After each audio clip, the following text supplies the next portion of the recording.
رسول الله maantay oo ah maalin sabti ah dabayaaqada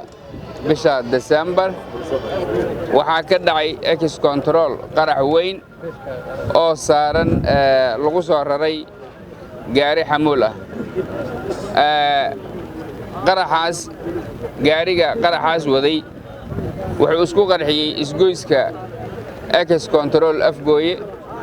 wuxuuna sababay dhimasho badan iyo dhaawac fara badan dhimashada tiro rasmi ah ilaa iyo hadda ma hayno dhaawacu waa 9 sida hadda ay noo sheegeen goobjoogayaashii tirada dhimashada oo rasmigaana gadaal ayaan ka ogaan doonaa laakiin ma yara dhimashadaas waxay u badnayd arday u socotay dugsiyadaha iyo jaamacadaha number weyn ama tiro badan oo ardayda ay waxay ahayn jaamacadda banaadir inna lillahi wa inna ilayhi raaji'uun allah u naxariisto dadkaas ku dhintay halkaas waxay ahaayeen dad aan waxba galabsan shacab rayid ah intooda badan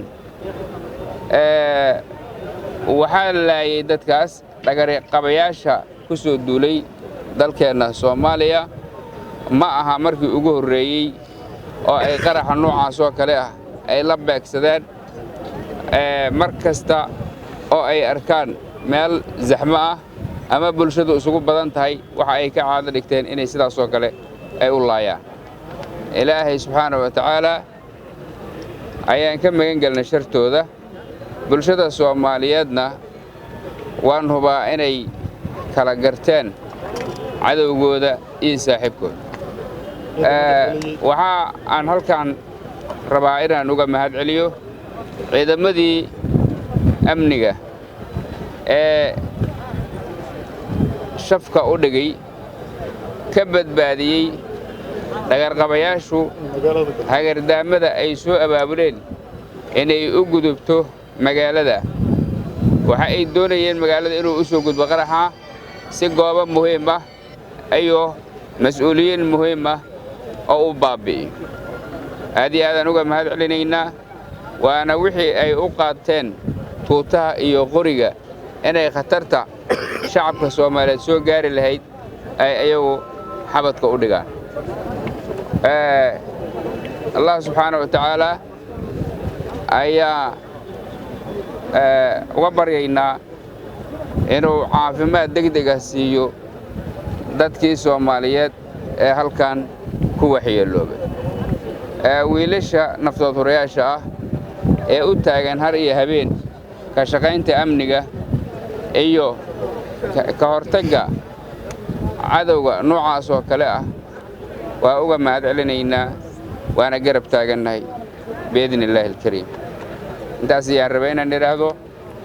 halba sida ay wax noqdaan tirada dhaawacyada oo rasmi ah iyo tirada dhimashadaba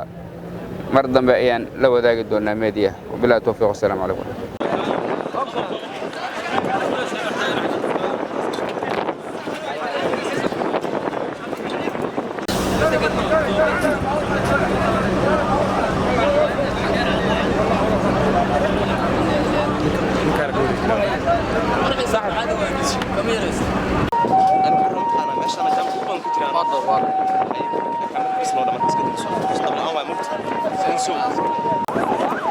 عادي